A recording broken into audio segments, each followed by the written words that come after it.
Olá, seja bem-vindo ao programa Voz do Trabalhador.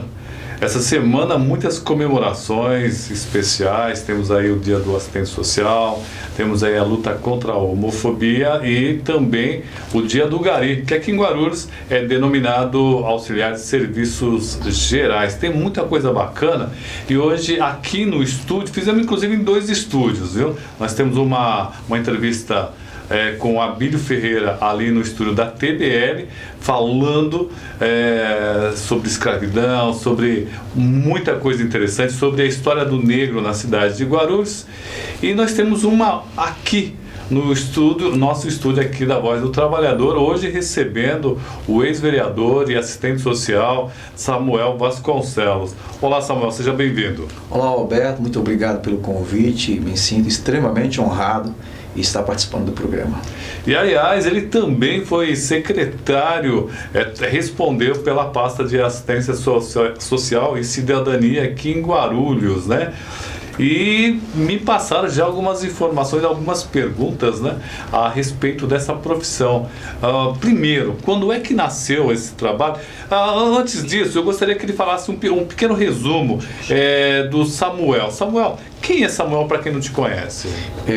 Samuel Vasconcelos Lopes, eu nasci na cidade de Nazaré da Mata, estado de Pernambuco. Cheguei em Guarulhos em 1992, como todo retirante nordestino, com muita dificuldade. E Guarulhos foi a cidade que me otorgou grandes possibilidades. Tive a oportunidade de ser professor do Estado na cidade de Guarulhos, em várias cidades, em várias escolas. Fui assistente social em algumas entidades. Cheguei a ser vereador, um privilégio muito grande, líder de governo, e também fui secretário adjunto da assistência social e secretário do trabalho e renda na cidade. Eu considero que Deus me abençoou muito nessa cidade, também fruto do nosso trabalho, da nossa dedicação coletiva, e o fato de ser assistente social me ajudou muito, porque ser assistente social me colocou nas lutas coletivas da cidade. Bom, quando é que começou essa profissão? Não é muito antiga não, né? Não, a profissão do assistente social, ela surge nos Estados Unidos, em média 1910, 1912, e surge como uma necessidade do capital, para ajudar as famílias para que pudessem produzir mais. Mais precisamente no Brasil, chega em 1930, junto com o período da industrialização, e para que os trabalhadores pudessem produzir mais, alguém tinha que cuidar da família. Então, no âmbito assistencialista, vem a figura do assistente social no Brasil em 1930, 1940, com a criação da LBA, a Legião da Boa Vontade? Não, LBA, Legião Brasileira de Assistência, é verdade. A LBA. E nesse período surge o SENAI e o SENAC. 1943 nós temos a consolidação das leis trabalhistas, e aí o assistente social faz o trabalho, Roberto, pasme, mais ligado à igreja, um trabalho de assistencialismo, de caridade. 1957 a profissão é regulamentada no Brasil. Quando ela é regulamentada no Brasil, em 1960 há uma virada de perfil. O assistente social deixa de ser aquele que apoia o conservadorismo, apoia a elite burguês e passa a trabalhar na defesa de direitos do trabalhador. E aí nós temos toda uma história que culmina em 1988 com a Constituição Cidadã, dando poderes ao assistente social com o tripé que é da assistência social. Porque aí a pergunta é a seguinte: o que faz exatamente, já segue nessa linha, o que faz um assistente social? Então, em 1988, nós temos o tripé da Seguridade Social, que é a saúde, nós temos a previdência e nós temos a assistência social. No âmbito da assistência social, a figura do trabalhador, do profissional assistente social, é justamente de garantir direitos. Porque não adianta simplesmente o direito estar na lei se aquelas pessoas que a ele não têm acesso, que não têm conhecimento, não têm como desfrutar. Então, por isso a figura do assistente social, que é aquela pessoa que defende, que busca os direitos das classes menos favorecidas. Então, o papel do assistente social é justamente esse, garantir direitos para aqueles menos favorecidos. Eu acho que ainda até hoje existe essa confusão que pensa que o assistente social é um assistencialista. Qual a diferença de assistencialismo e o trabalho do assistente social? De uma forma bem simples, né? E aí eu vou usar uma analogia que é comumente falada pelas pessoas mais simples. Há uma diferença muito grande entre você dar o peixe e ensinar a pescar. Dar o peixe seria o assistencialismo, é aquela cesta básica que a pessoa vai buscar na igreja. A igreja, a associação de moradores praticam assistencialismo, que é o remédio imediato. A pessoa está com fome, a pessoa tem uma necessidade, está com frio. Então, o assistencialismo é o atendimento imediato. Agora, o assistente social, ou assistência social é diferente. É estabelecer direitos. É preparar a pessoa para que pesque o seu próprio peixe. Hoje em dia a população já tem essa já visão? Tem esse entendimento, porque o que acontece?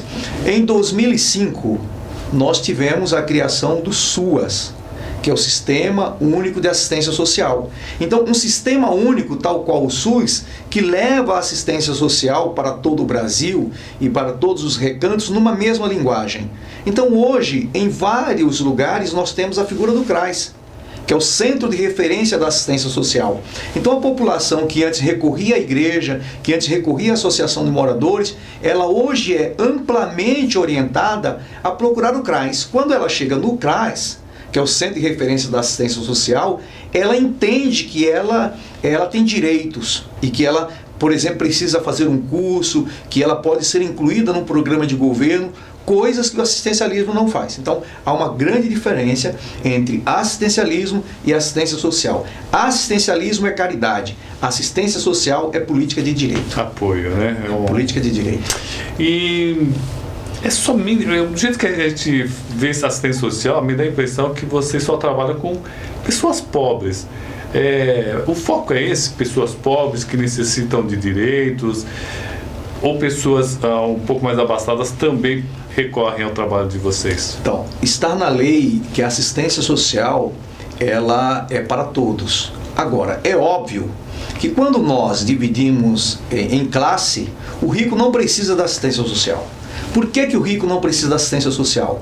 Porque o rico compra. Se o rico precisa de saúde, precisa de médico, ele vai e paga o médico.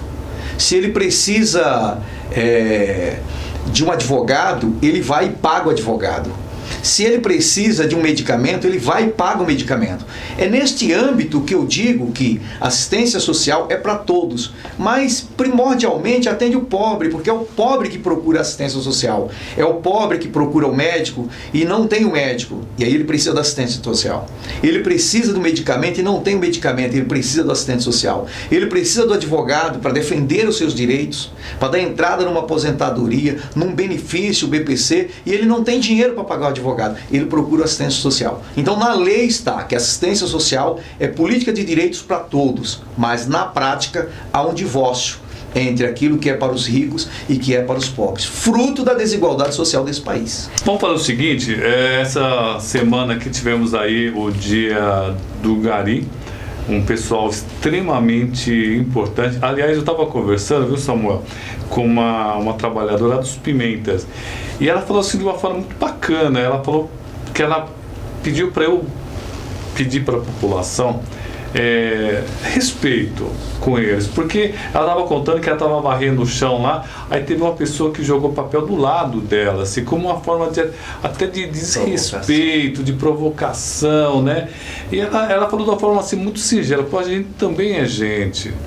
E eu achei muito bonito isso aí. Então eu vou pedir para vocês, tenham um respeito, porque é bonito a cidade limpa. E eles fazem um trabalho extremamente importante. Então vamos dar uma olhada nessa matéria e depois seguimos para o comercial e depois voltamos aqui com o Samuel Vasconcelos, assistente social de Guarulhos.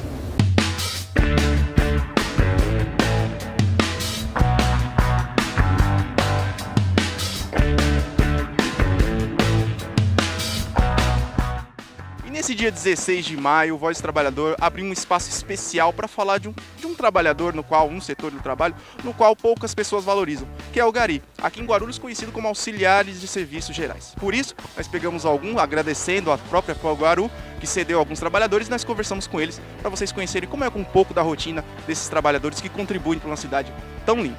Confere só.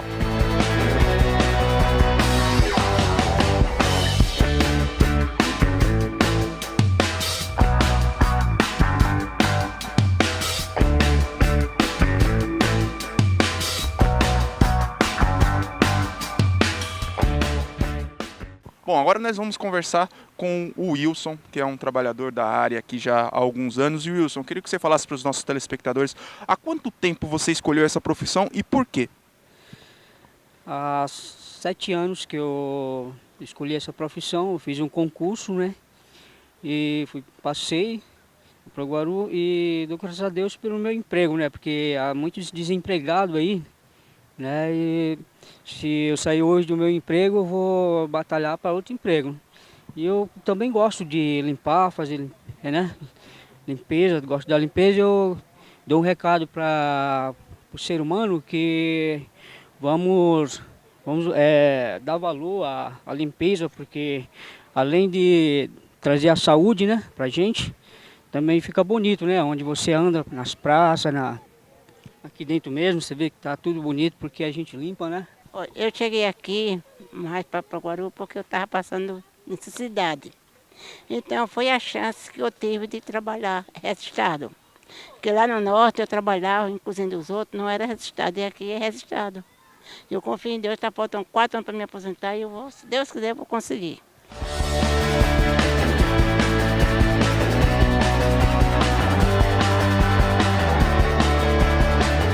Sim, agradeço a Deus a todos os dias, né? Tá trabalhando aqui na Pro Guaru, né? Aí eu peço assim para a população para colaborar com a gente, né? Pegar o lixo, né? Jogar no lixo, trazer uma sacolinha para jogar o lixo na sacolinha, porque veja bem, aqui o Bosque Maia, a cidade, né?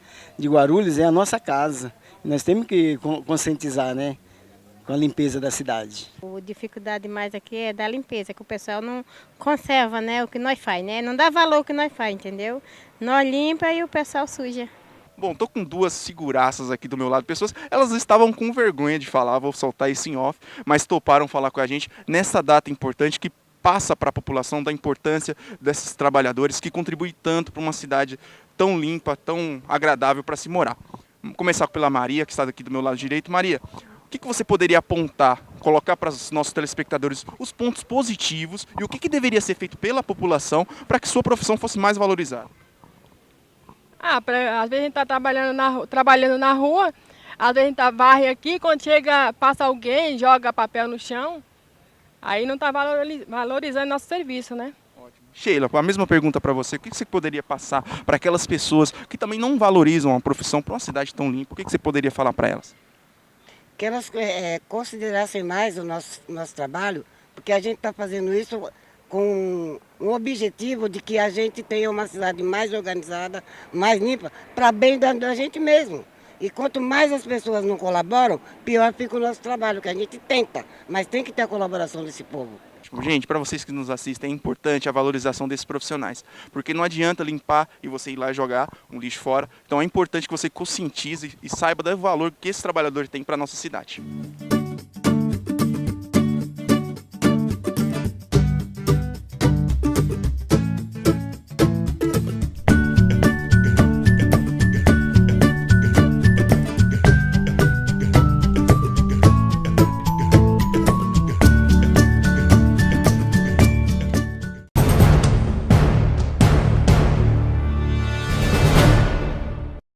Há mais de 50 anos, o Sindicato dos Metalúrgicos trabalha pelo progresso da cidade.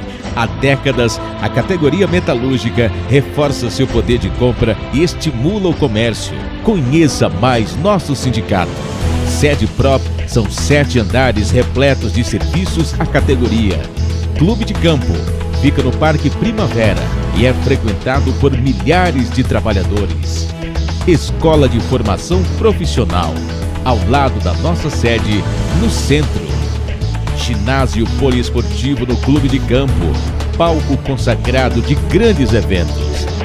Parque aquático no clube, excepcional conjunto de piscinas para crianças e adultos. Sindicato dos Metalúrgicos, força viva em prol do progresso de Guarulhos e região.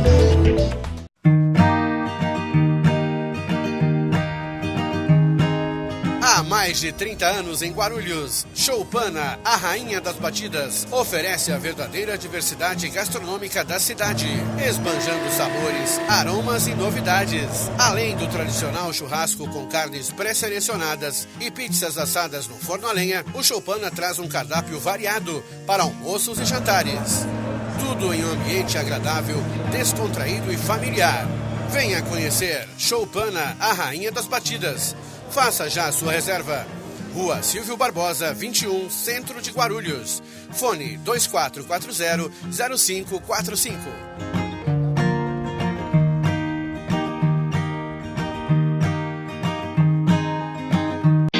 Sindicato dos Trabalhadores da Administração Pública de Guarulhos. Uma entidade que luta e conquista. O STAP dispõe de uma ampla e consolidada estrutura para atender o sócio com serviços de cabeleireiro, atendimento jurídico, clube de campo e parcerias com diversas colônias de férias. Seja sócio do STAP. Acesse www.stapguarulhos.org.br. Presidente Pedro Zanotti Filho.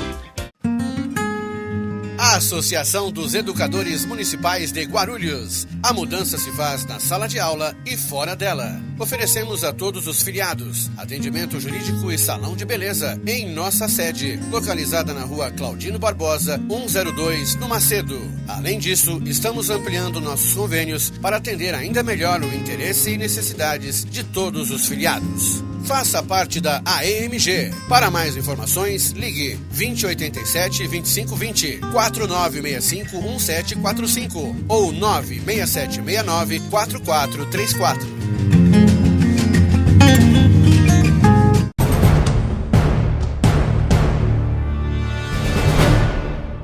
Muito bem, voltamos aqui aos estúdios. Quero perguntar para o Samuel quais são os grandes desafios. Eu queria que ele citasse algumas coisas dos desafios para a prática profissional, né, do assistente social que ele enfrenta hoje. Deve ter vários aí. Quais são os grandes desafios? Quais os grandes problemas que você enfrenta, Samuel? Então, como assistente social, eu e os colegas enfrentam grandes desafios. Um deles é a falta de entendimento sobre o papel do assistente social dos governantes. E eu posso falar isso porque eu ocupei uma pasta enquanto secretário. Mas o que acontece hoje? Não é? A maioria das pastas de assistência social não estão na mão de assistentes sociais. Não quero dizer que só o assistente social, porque não basta ser assistente social. Além de assistente social, tem que ser um bom gestor. Mas não dá, por exemplo, para pegar um padre, um pastor, uma pessoa que não tem, ou um presidente da associação de moradores, e colocar como assistente social, achando que o fato de distribuir cesta básica, de distribuir roupas, isso é papel do Fundo Social de Solidariedade. Diga-se de passagem, uma prática que era comum no primeiro damismo. Quando perdeu-se a figura do primeiro damismo, foi justamente para que reforçasse a política de assistência social. Então essa falta de entendimento do que é a política de assistência social prejudica muito o papel do assistente social. Outra coisa é a questão do salário. Os salários são muito baixos. O assistente social hoje ele precisa trabalhar em 2, 3 empregos, tal qual os professores, para poder se manter numa condição de atender bem a população, principalmente a população mais pobre. Hoje eu, além de estar atuando num grande projeto do Estado, estou atuando também como assistente social do INDAC, que é um instituto de atenção comunitária lá na cidade de Suzano. E quando eu estou atendendo aquelas famílias muito vulneráveis, eu vejo o quanto eles desconhecem ainda a importância do papel do assistente social. A culpa é deles? Não. A culpa é dos governantes que não cumprem o seu papel de valorizar essa política tão necessária para a população.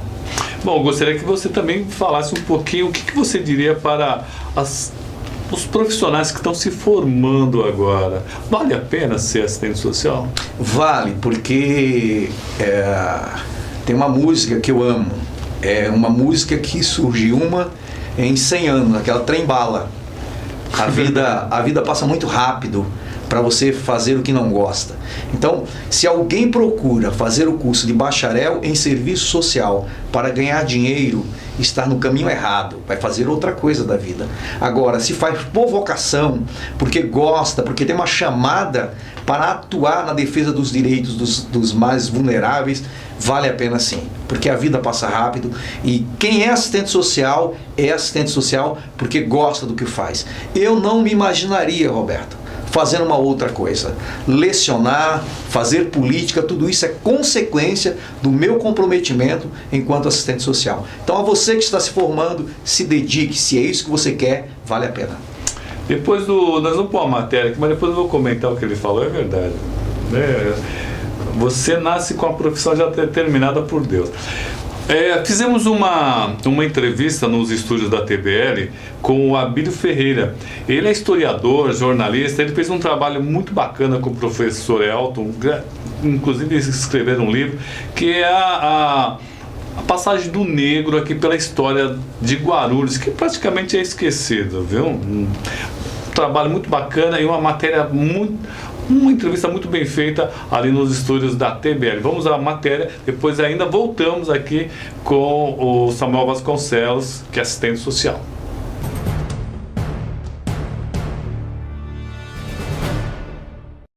Vamos então para a nossa entrevista muito especial com o jornalista Abílio Ferreira.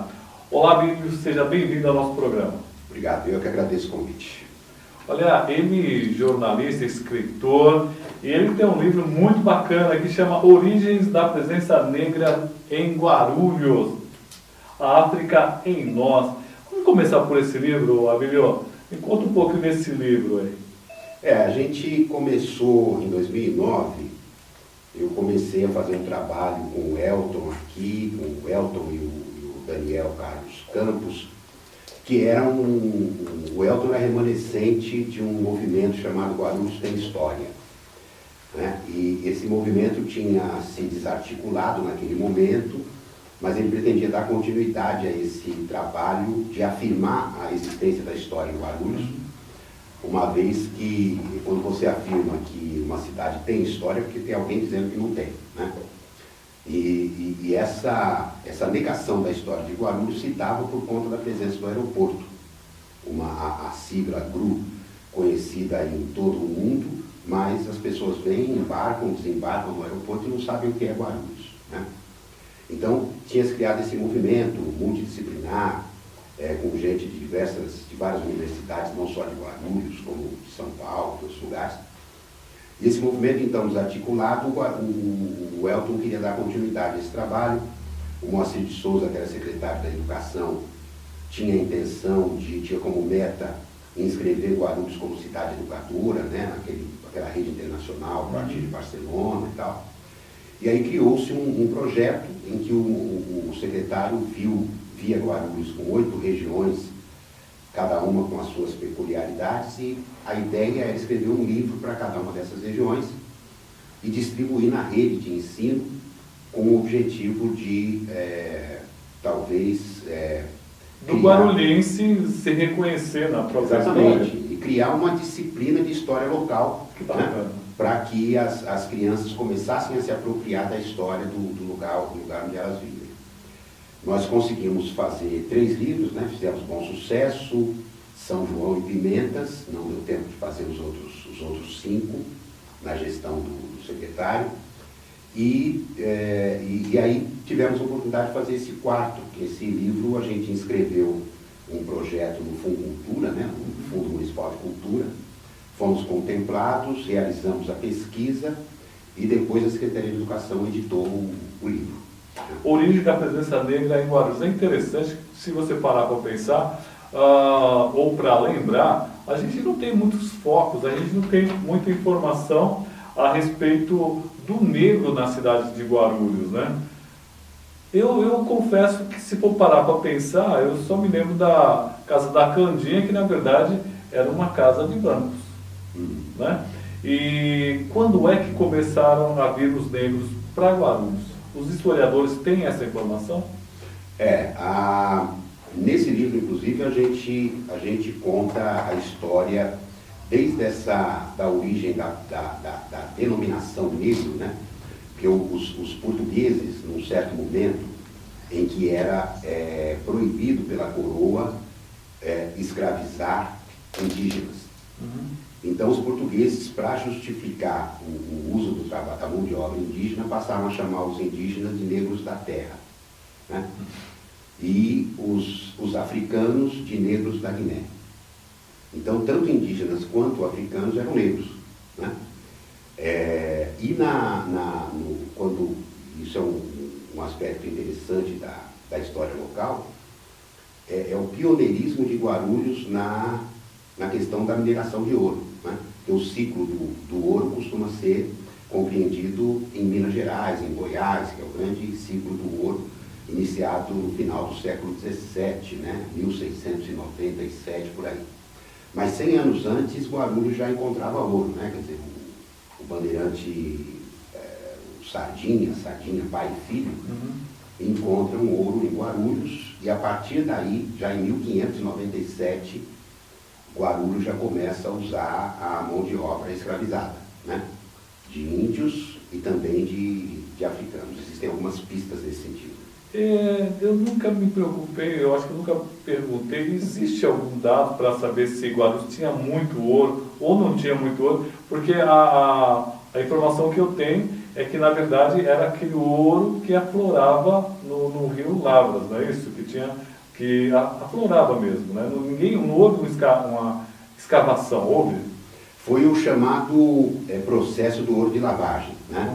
Nós chegamos a explorar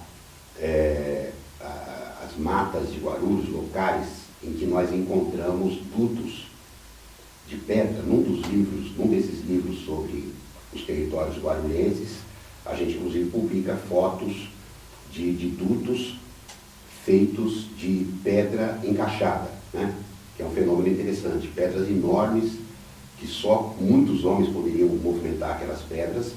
Você fica em pé dentro dos dutos, né? Então são dutos quadrados com pedra encaixada para conduzir a água morro abaixo, né? E essa água vai descolando as pedras de ouro do morro para depois ser peneirada no veio de água embaixo, né? Então era o ciclo o momento do ouro de lavagem, que representa como que um ensaio para se encontrar o grande volume de ouro que é nas Minas Gerais e em Goiás, né?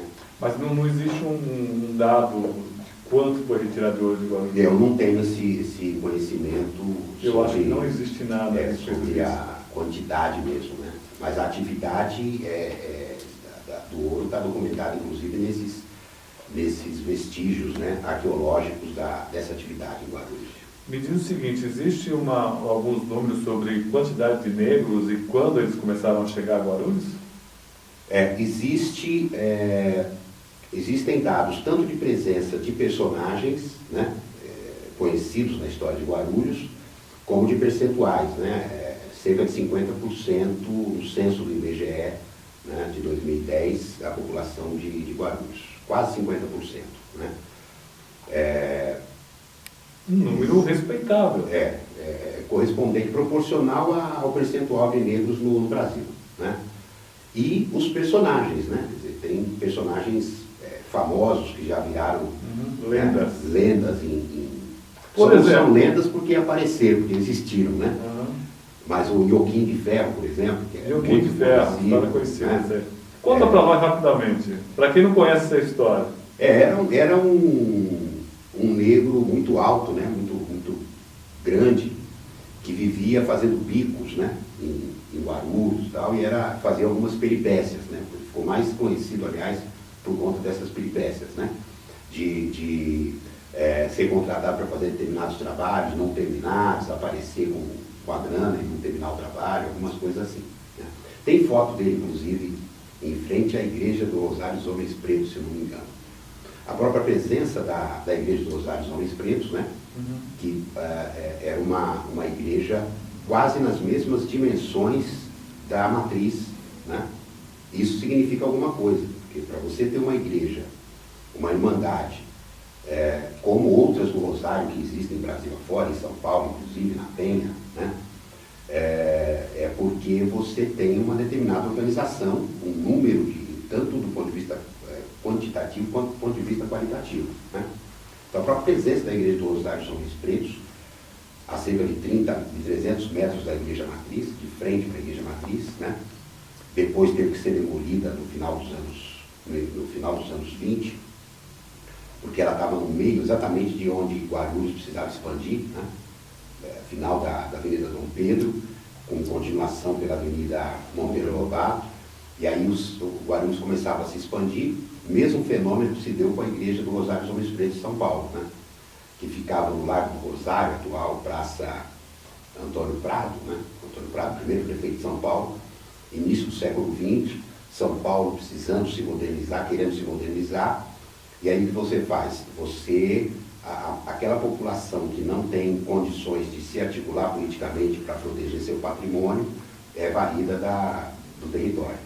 Bom, como o programa é Voz do Trabalhador, eu acho que os negros foram os primeiros grandes trabalhadores aqui, quer dizer, os primeiros não, mas como força de trabalho, foi a grande força motriz do Brasil. Acho que foi a primeira grande força, né? Os índios da terra talvez não tenham se encaixado tão bem, e o negro acabou se tornando essa peça fundamental na criação de Guarulhos. Eu só queria que o nosso colega jornalista falasse que coisa interessante, né? Como havia realmente um preconceito, uma divisão muito séria. E a Igreja Católica, ela fazia uma igreja para os brancos e uma igreja para os negros. O exemplo disso é o quê? A Igreja Matriz e a Igreja do Rosário, né? Hoje São Benedito, né? Nossa Senhora dos Homens Pretos e São Benedito. E tem lá em Bom Sucesso, nós temos duas igrejas.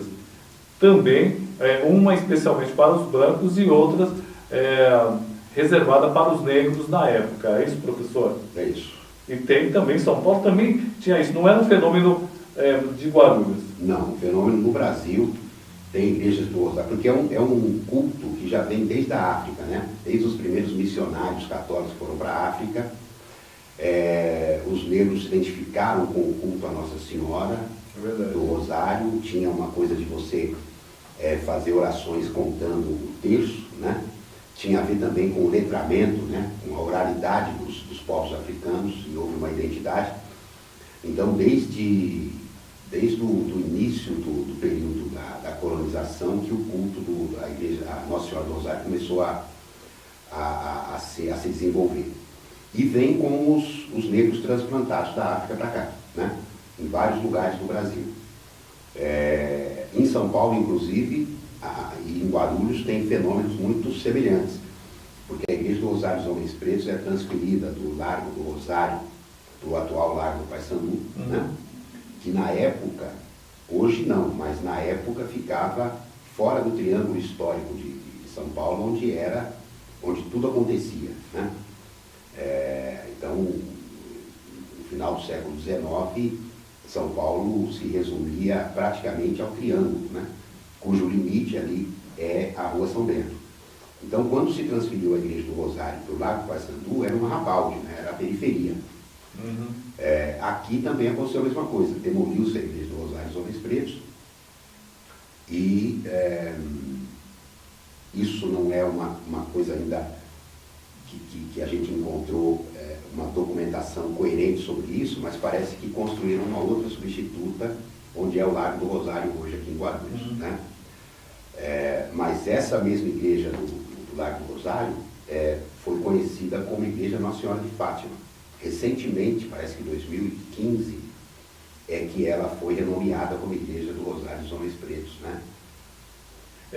Isso é interessante, né? Eu tenho uma vaga lembrança que a Rua Nossa Senhora Mãe dos Homens, havia uma placa lá, eu cheguei. Eu tenho uma vaga lembrança que ali havia uma placa assim, escrita Rua Nossa Senhora Mãe dos Homens Pretos. Essa placa ficava numa casa do lado de onde era uma empresa de cimento, Votorantim. Olha que coisa, porque eu fui criado ali do lado, né? Hoje, inclusive, minha mãe até hoje mora ali, que coisa interessante. Me diz uma coisa, você acha que um dia nós vamos ter essa miscigenação total, ou você acha que o negro deve se posicionar enquanto grupo e se preservar? É só para eu entender, porque nós estávamos conversando nos bastidores sobre essa questão, que ele até falou que era uma espécie de ciclo, em que há uma certa, um posicionamento mais firme, depois acalma e depois vem de novo. Nós estávamos falando sobre a questão do turbante, né, que ganhou a mídia, né, essa questão da apropriação cultural, né, de brancos usando turbante, brancas usando turbante, foram questionadas, parece que no metrô, né, de que estariam se apropriando de símbolos, de adereços da cultura negra e tal, né.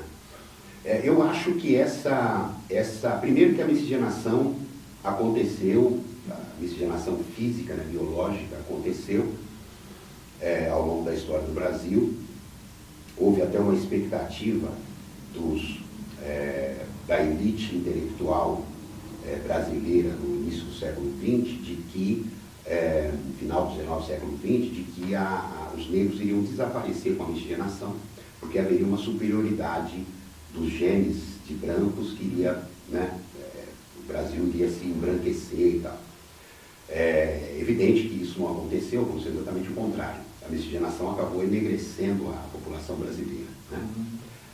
Mas essa troca cultural existe desde o Mediterrâneo, desde a Grécia Antiga, né? Quer dizer, quando os mouros foram para a Europa, chegou até a Península Ibérica, houve muito essa questão. Exatamente. Então, a proximidade entre norte da África e Europa, né, especialmente as regiões do sul da Europa, é muito grande. Então, essas trocas culturais sempre aconteceram.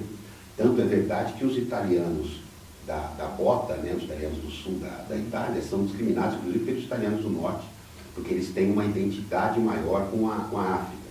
São esses italianos que vieram viver no Bexiga, por exemplo, em São Paulo, né, os calabreses, né. Então, essa miscigenação física existe há bastante tempo, e a troca cultural, a miscigenação cultural, desde o início. O Gilberto Freire, inclusive, no Casagrande Senzala, comenta logo no início do livro que esse português que veio colonizar o Brasil no começo do século XVI já é um português que viveu um século na África. Esse português já é um português miscigenado, né? Já que não é aquele português rígido, já é um português que absorveu bastante daquela convivência e da miscigenação. Tem uma história da Moura, né? Moura é aquela mulher do norte da África, né? Existe alguma coisa nesse sentido. Bom, nós estamos já no final do nosso programa aqui, um papo muito gostoso, e até perguntar, ele estava falando que não houve essa miscigenação, mas eu estava até comentando com algum amigo, eu acho que houve um certo clareamento do negro e um enegrecimento do branco. Nós ficamos ali mais ou menos no meio do caminho, ficamos os pardos, né? Eu nem sei se muita gente não gosta, mas nós ficamos mais ou menos no meio termo, porque quando eu vejo um africano, a maioria dos africanos, eles têm uma cor muito mais retinta, seria isso a palavra? Não sei se seria bem a palavra, mas eles têm um tom de pele mais negra do que os negros brasileiros. Agora eu não sei se seria só um grupo de algum país específico, né? Mas eu tenho reparado isso em alguns africanos que vêm do Quênia, estão vindo para Guarulhos, né? E outros países ali perto do Quênia. Cabe ressaltar o seguinte, as categorias do IBGE, não existe entre essas categorias a negra, né? A categoria do IBGE é preto, pardo, branco, amarelo e indígena, né? Se não estiver equivocado em relação ao indígena, se é vermelho ou indígena. Mas o fato é que entre pretos e pardos, você soma as duas populações, você tem negro, né? E aí o negro com diversas tonalidades de pele, né? Mas a imprensa normalmente confunde e eu acho que propositalmente, porque o conhecimento existe, a informação existe, confunde preto com negro. E aí você tem um pardo que não está inserido na categoria negra. Com isso, politicamente, você diminui o percentual de população negra no Brasil, né? Isso é uma questão ideológica. 2 minutos, professor. Vou deixar 2 minutos para você também falar um pouquinho. Um problema que eu tenho é que quando eu quero um livro específico sobre Guarulhos, eu não acho. Vamos ter o mesmo problema para quem quiser ver esse livro, Origem da Presença Negra em Guarulhos. É muito interessante para você levar para os seus alunos, viu, professor? Esse livro foi editado, 2 minutos para você. Foi publicado pela Secretaria Municipal de Educação, foi distribuído, foram, eu acho que 10 mil exemplares, foi distribuído na rede, justamente para ser utilizado como suporte para a aplicação da Lei 10.639, né, que obriga o ensino de História e Cultura brasileira e africana nas escolas, mas eu não sei se ele ainda existe na Secretaria de Educação, né? Talvez uma reedição e tal. Mas é um livro, enfim, que a gente procurou mapear as marcas da presença negra em Guarulhos, e existem muitas que passam despercebidas no cotidiano da população, né? Estão presentes em estátuas, em monumentos como esse da Igreja do Rosário, como esse do nome da rua, Nossa Senhora Mãe dos Homens, com a supressão da palavra pretos com o tempo, né? Com toda a ação das elites numa cidade conservadora, né? Então tem diversas marcas em Guarulhos, como em outros lugares, que atestam a presença de negros. A gente procurou levantar isso e sistematizar para que as pessoas tenham acesso. Professor, onde a gente pode encontrar o senhor? Tem algum Facebook, algum e-mail? Estou no Facebook. Como é que eu acho? Facebook.com/Abílio Ferreira. Isso. Tá certo. E informações sobre o trabalho, o movimento do qual eu faço parte, que é o movimento da literatura negra, né? No site chamado Literafro, www.literafro.com.br, que é um projeto mantido pela Universidade Federal de Minas Gerais. Lá tem cerca de 200 autores negros brasileiros que estão sendo estudados por universidades brasileiras e estrangeiras. Tá certo. Olha o seguinte, vamos para um rápido intervalo e já retornamos.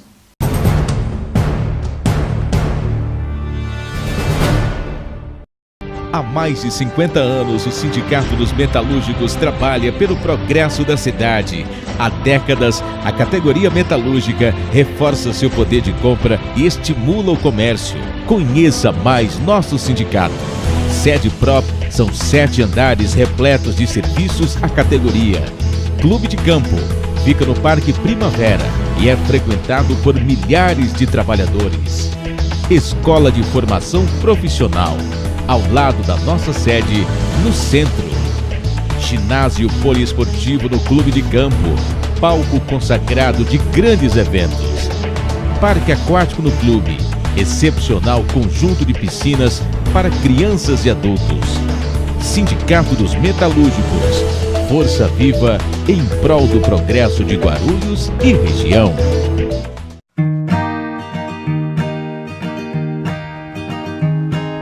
Há mais de 30 anos em Guarulhos, Choupana, a rainha das batidas, oferece a verdadeira diversidade gastronômica da cidade, esbanjando sabores, aromas e novidades. Além do tradicional churrasco com carnes pré-selecionadas e pizzas assadas no forno a lenha, o Choupana traz um cardápio variado para almoços e jantares. Tudo em um ambiente agradável, descontraído e familiar. Venha conhecer Choupana, a rainha das batidas. Faça já a sua reserva. Rua Silvio Barbosa, 21, Centro de Guarulhos. Fone 2440-0545.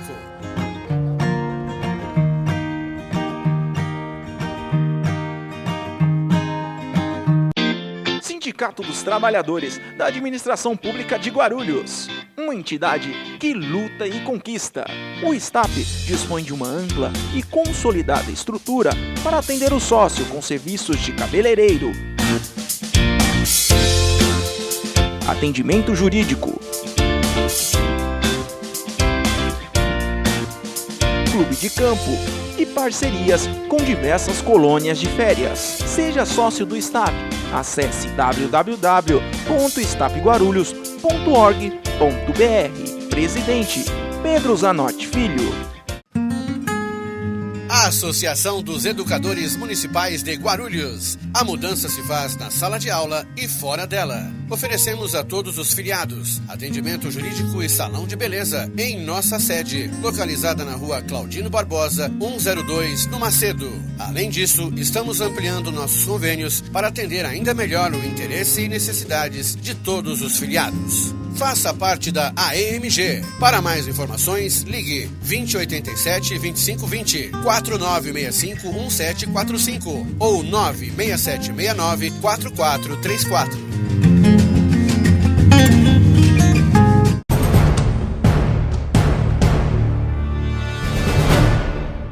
Voltamos aqui aos estúdios, hoje especialmente conversando aqui com o Samuel Vasconcelos, ex-vereador, ex-secretário aqui na cidade de Guarulhos, está fazendo vários trabalhos em outras cidades aí, mas ele gentilmente aceitou nosso convite. Bloco passado ele estava falando sobre não ganhar dinheiro na profissão de assistente social.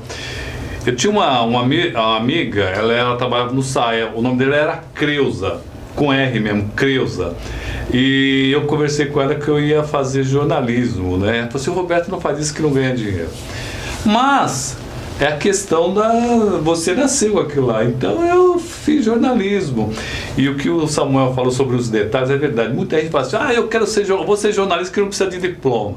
Nossa, escrever é a última coisa que você faz como jornalista. Você ter a compreensão do que você está fazendo, é que o Samuel estava dizendo, os detalhes da profissão, é completamente diferente. Quando você vai fazer jornalismo e você entra na faculdade, você vai estudar, você vai ver que escrever é a última coisa. Às vezes não é nem necessário você escrever, mas você compreender que a realidade é uma construção de um discurso. Temos uma pergunta aqui. Assistente social, e eu não tinha reparado isso, minha esposa, que é assistente social, me mandou essa pergunta, se o Samuel já sofreu preconceito, ou ele sente preconceito por ser homem numa profissão que é dominada por mulheres.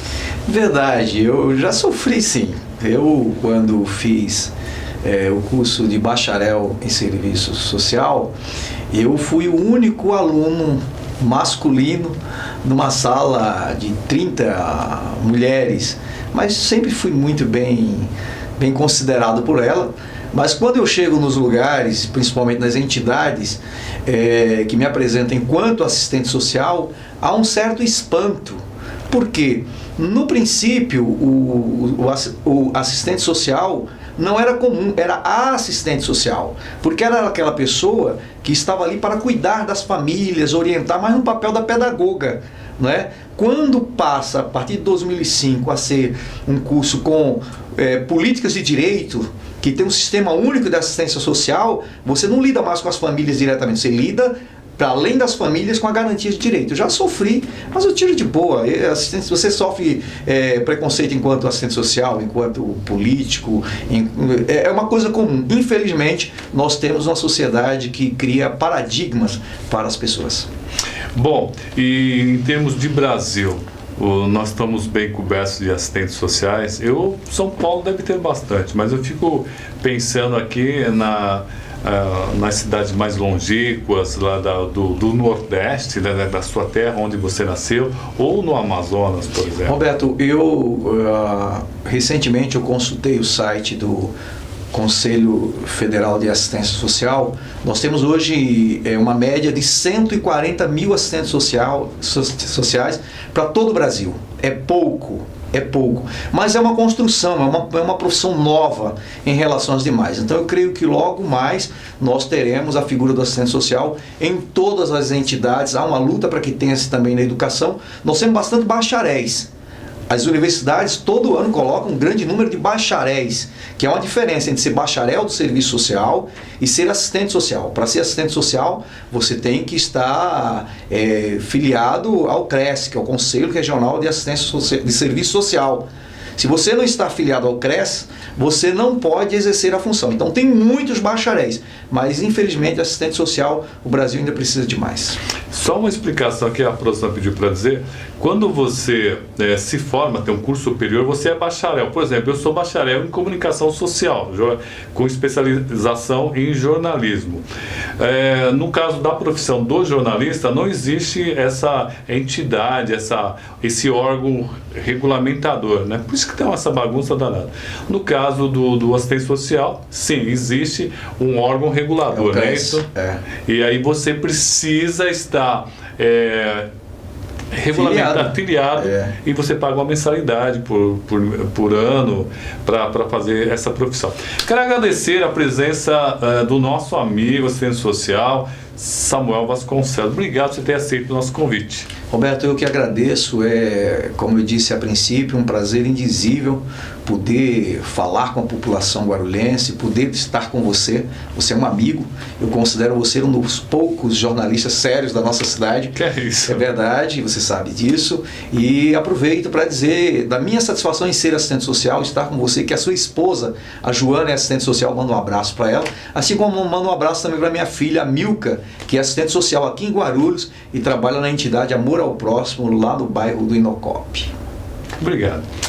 Bom, esse foi o programa Voz do Trabalhador. Pedi para a produção colocar aqui o nosso Facebook do programa Voz do Trabalhador para você curtir a nossa página, compartilhar o nosso trabalho aí, tá?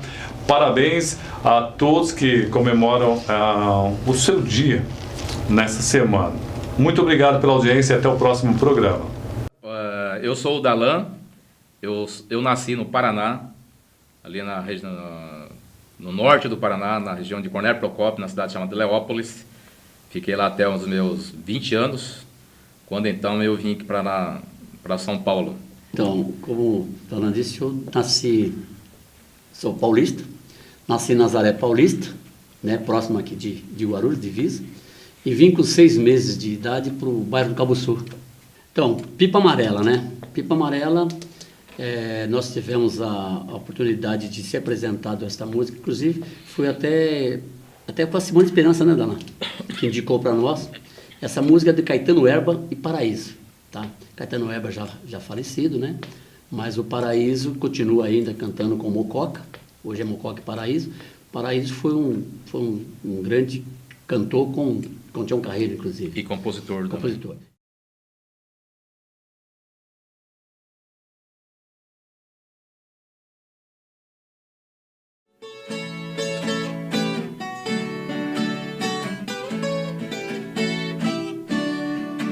Eu moro pra cá do Rio, o meu bem do lado de lá. Se for pra medir distância, nem 500 metros dá. Nossas famílias brigaram, querendo nos separar. Sonhando com seus carinhos, eu arrumei um jeitinho pra gente continuar.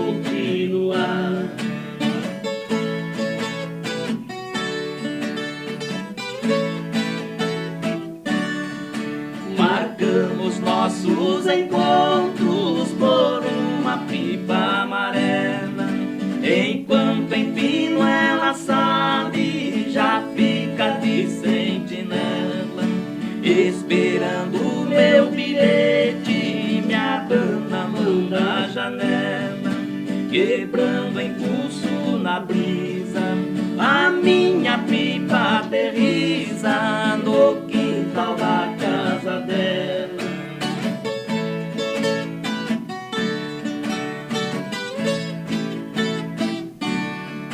A minha pipa amarela, invento que nos valeu. Entre as outras que subiram, o meu gesto ela entendeu. Como vem toda a paixão, foi que o nosso amor cresceu. Que sensação mais gostosa, fiz uma arte amorosa e ela correspondeu.